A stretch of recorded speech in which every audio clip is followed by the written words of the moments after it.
The Yamazaki 12 is considered by many to be the greatest whiskey ever made.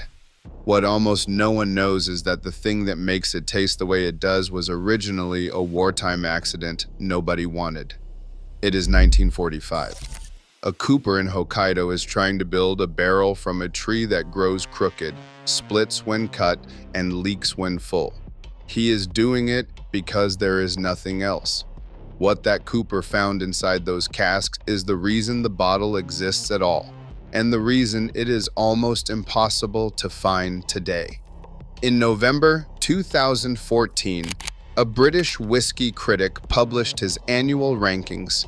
He gave the Yamazaki Single Malt Sherry Cask 2013 a score of 97.5 out of 100. Best whiskey in the world. No Scotch in the top 5. The Daily Mail called it a humiliation for Scotland. Only 18,000 bottles of that whiskey existed. Every single one sold in 24 hours. Within days, the Yamazaki 12, its more accessible sibling, was gone from shelves in Tokyo, London, New York, and Sydney. People who had walked past it for years at retail price suddenly remembered they had always meant to try it. What nobody knew at the time was that this moment had been coming for nearly a century, and that the man who started it was a 25-year-old chemistry student who boarded a ship from Yokohama in 1918 with no whiskey-making experience, a notebook, and a plan that everyone around him thought was absurd. 12 years before that ship sailed, Japanese whiskey did not exist. There was beer, there was sake, there was shochu. The Meiji era had opened Japan to Western goods and Western ideas, and among the things imported was a taste for foreign spirits. Whiskey arrived as a luxury product, something you bought from a Scottish or Irish importer, something that announced a certain kind of sophistication. Nobody in Japan made it. Shinjiro Tori wanted to be the first. He ran a wine and spirits import business in Osaka called Kotobukiya, which would later become Suntory. He had spent years watching foreign bottles move through his warehouse and had arrived at a conclusion that his competitors thought was foolish. Japan had better water than Scotland, more extreme seasons than Ireland, and a palate refined by centuries of tea culture. If someone figured out how to use all of that, the imported bottles would be finished. He needed someone who could go to Scotland and bring the knowledge back. Japan had no whiskey tradition to draw from. The only option was to go and learn it from the people who had been doing it for 200 years. Masataka Taketsuru was 23 years old when Tori found him. In 1918, Taketsuru enrolled at the University of Glasgow and began working in the distilleries of the Scottish Highlands. He was the first Japanese national ever to study whiskey production in Scotland. He apprenticed at Longmorn Distillery in Speyside, then at Bowness and Hazelburn. He filled notebooks with observations, not just the mechanics of distillation, but the specifics of each region's character, the peat of Islay, the fruit of Speyside, and how water source and climate shaped the liquid in the barrel. He wrote in the margins, he sketched still designs. He was 24 years old and working inside the best distilleries in the world. He also met Jessie Roberta Cowan. She went by Rita. She was a doctor's daughter from Kirkintilloch, and by every account, she was the most important decision Masataka Taketsuru ever made. They married in January 1920. Rita Cowan gave up her country, her family, her language, and any predictable version of her future to follow a man home to Japan to help build something that did not yet exist. She taught English to support them through the lean years. She translated contracts, navigated a culture that had no category for what she was, and stayed when staying became genuinely dangerous. During the war years, neighbors turned against her. The secret police raided her home on suspicion she was contacting Allied submarines by radio. Children threw rocks at her windows. She stayed. And the distillery kept running because she did. She died in January 1961. The Yamazaki 12 was not released until 1984. But in 1920, none of that had happened yet. Taketsuru came home with Rita, his notebooks, and everything he had learned in Scotland. The question of where to build the distillery came close to ending the partnership before it began. Tori wanted Osaka, close to the market, close to distribution, practical. Taketsuru wanted the north of Hokkaido, with cold winters and heavy snow, a climate that matched the Scottish Highlands he had spent 2 years studying. He believed the climate was not a detail, it was the point. The character of a whiskey is inseparable from the conditions it ages in, and he had no interest in building something that could have been built anywhere. Tori won. The site chosen was Yamazaki, a village at the southern edge of Kyoto, at the base of Tenozan Mountain. 3 rivers meet there, the Katsura, the Uji, and the Kizu. The collision of those 3 rivers creates a persistent ground fog that hangs in the valley. The temperature swings between seasons are severe by Japanese standards. The humidity is high and constant. The air carries minerals the surrounding lowlands do not. The springs at Yamazaki were the same springs that Senno Rikyu, the 16th century tea master who codified the Japanese tea ceremony, had chosen as the finest water in Japan. That water is still the water source for every bottle of Yamazaki made today. What Tori picked as a practical compromise turned out to be one of the most naturally suited whiskey sites on earth. Taketsuru would later admit the location was better than he had expected. The Yamazaki distillery opened in 1923. What would be inside it, though, was still an unsolved problem. The first whiskey Suntory released in 1929 failed. Japanese consumers were not accustomed to the peat-forward style Taketsuru had brought back from Scotland, and the product sat between categories, neither the imported scotch it was trying to rival, nor something familiar enough to build a new audience around. Sales were poor. Taketsuru left Suntory in 1934. He went north to Hokkaido, the climate he had always argued for, and built his own distillery at Yoichi. That company became Nikka Whisky. The 2 men who created Japanese whiskey ended up building it separately as rivals for the rest of their careers. Tori kept Yamazaki going. The whiskey improved. The market grew slowly. Yamazaki developed something unusual in the process, a collection of pot stills in different shapes and sizes, deliberately varied, each producing a spirit with a different character. Most distilleries aim for consistency across their stills. Yamazaki aimed for range. The blenders would have more to work with. It was a long-term bet on complexity over simplicity, and it would only pay off if they found barrels capable of developing that complexity into something worth drinking. That is where the wood comes in. Because the most important ingredient in Yamazaki 12 was not invented by a master blender. It was forced into existence by war. This decision seemed small at the time. It wasn't. During and after the Second World War, Japan's access to imported barrels collapsed. American white oak from Kentucky and Spanish sherry casks from Jerez were cut off, and the trade routes were gone. Distillers had to use whatever wood they could find domestically. Japanese oak was growing in the forests of Hokkaido. It had been used for furniture and cabinetry for centuries. Nobody had seriously tried to cooper it into a whiskey barrel because there had been no reason to. They tried anyway. The results were not good.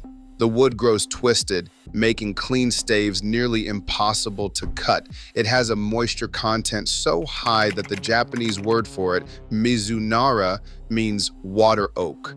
Even after 3 years of drying, it splits during shaping. The finished barrels leaked.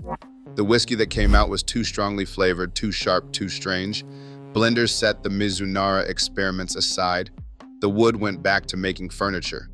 For the next 3 decades, nobody thought much about those casks. Then, sometime in the 1980s, Suntory's team opened a set of forgotten barrels, casks that had been sitting largely ignored for longer than anyone had planned. What was inside was not what the wartime distillers had tasted. Something had happened across 20 or 30 years of quiet aging that the original experiments never had time to discover. Mizunara takes at least 2 decades before its actual character emerges. The wartime batches had been pulled too early. The forgotten casks had not been. What came out of those barrels was sandalwood, incense, and a kind of coconut that no American or European oak produces. These were flavors that Suntory's blenders, according to their own accounts, had no category for.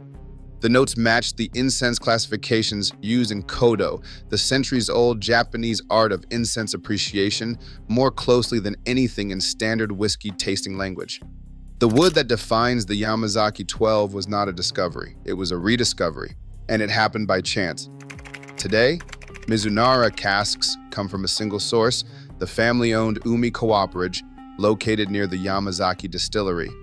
Craftspeople there hand-select staves with perfectly straight grain, the only way to have any chance of a watertight vessel from trees harvested in Hokkaido that are at minimum 200 years old. Ryuichi Tateyama, the CEO of Umi Cooperage, put it plainly, one could be forgiven for not wanting to work with this difficult material. A single Mizunara cask costs roughly 10,000 euros. For context, a standard sherry cask runs around 1,000 euros. Despite the cost, Mizunara casks make up less than 1% of all casks at Suntory. In a cellar containing thousands of barrels, the ones holding what makes Yamazaki 12 irreplaceable could be counted without leaving the room. The Yamazaki 12 contains Mizunara aged spirit as one component in its blend alongside American white oak ex-bourbon casks and Spanish oak sherry casks, which carry the fruit and vanilla notes that balance the incense character. Suntory's own blenders describe the Mizunara element as the component that gives the whiskey its Japanese identity, the character that cannot be replicated by substituting a different wood, a different source, or a different forest. You cannot commission your way out of a 200-year growth cycle. Even if Suntory had unlimited Mizunara, there was still a second problem, one hiding in the climate itself. Japan's seasons are more extreme than Scotland's. Summer temperatures at Yamazaki reach 35 degrees Celsius. Winters drop to near freezing.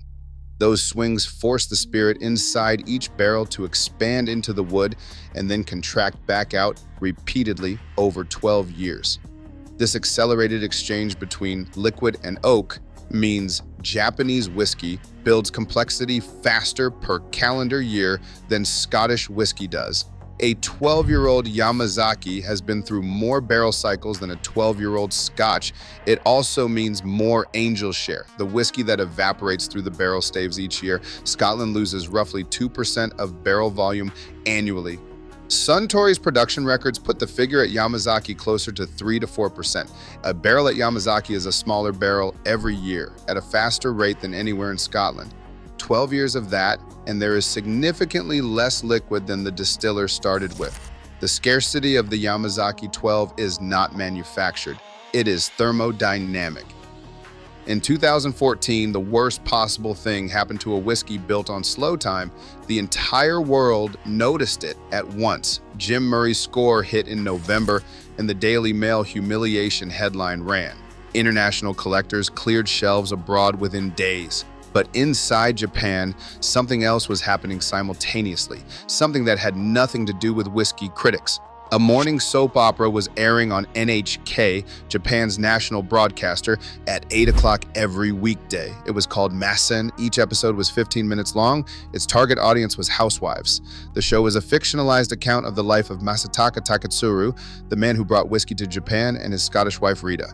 The couple's story, the decades of difficulty, the foreign woman who refused to leave, Japan was watching it every morning. The show ran from September 2014 to March 2015, 150 episodes. Nikka, the company Taketsuru had founded after leaving Suntory, reported a 50% increase in domestic sales during the run. Visitor numbers at the Yoichi distillery reached 900,000 in 2015. The town of Yoichi has a population of 20,000 people. Japanese housewives who had never bought a bottle of whiskey in their lives were buying whiskey.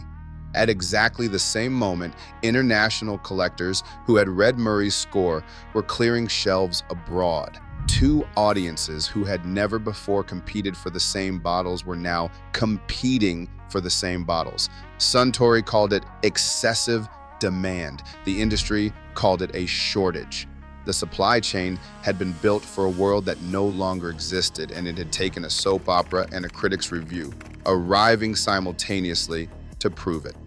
In 2015, Suntory suspended export of the Yamazaki 12 to several markets. In Japan itself, at retail, it became difficult to find. The secondary market, where bottles trade at multiples of official price, became the only reliable access point for buyers outside Japan.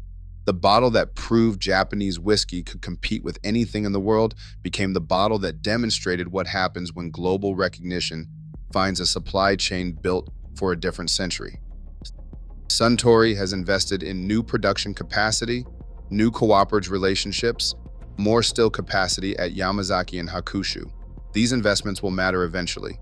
But the Mizunara problem does not respond to investment on a human timescale. You can commission new casks from Omi Cooperative today. The wood they produce will be ready in approximately 200 years when the Hokkaido trees currently growing reach the diameter needed for barrel staves. What Suntory is doing instead is stewardship of what already exists. The Mizunara casks in use today represent decades of accumulated patience, of buying and storing material that nobody outside Japan valued in the mid-20th century when the relationship between the cooperage and the distillery was a quiet domestic arrangement rather than a globally scrutinized supply chain. The 2014 score was not a starting gun. It was an acknowledgement. The race had been running for 91 years. Masataka Taketsuru died on August 29, 1979. He did not see the Yamazaki 12's 1984 release. He built the architecture that made it possible, then left before it was finished. Rita Cowan Taketsuru died on January 17, 1961, in Yoichi, Hokkaido. She was 64 years old. She never went back to Scotland. The Yamazaki 12 came 23 years after she was gone. When she died, Masataka locked himself in his room for 2 full days. He could not bring himself to go to the crematorium. He asked for her remains to be brought to him so that he could lie beside her. He outlived her by 18 years. In the years that followed, he made a whiskey called Super Nika. His own account of why he made it is that it was for her, built out of grief in the only language he had left. He is buried beside her on a hillside near the Yoichi distillery. Yoichi's main road is called Rita Road. A fan club makes the annual pilgrimage to her grave every January in Hokkaido in the coldest month of the year. The Yamazaki 12 is nearly impossible to find at any price. The people who do find it and pay secondary market rates are paying for the story and the rarity. What they are getting in the bottle is neither of those things. What they are getting is the confluence of 3 rivers, a wood that takes 2 centuries to grow, a Scottish education carried home in a notebook, and 12 years of a Japanese summer doing what it does to oak. The real question is not whether the bottle is worth the secondary price. The real question is whether anything made within a single human lifetime can account for everything that went into it. Nobody has a clean answer to that.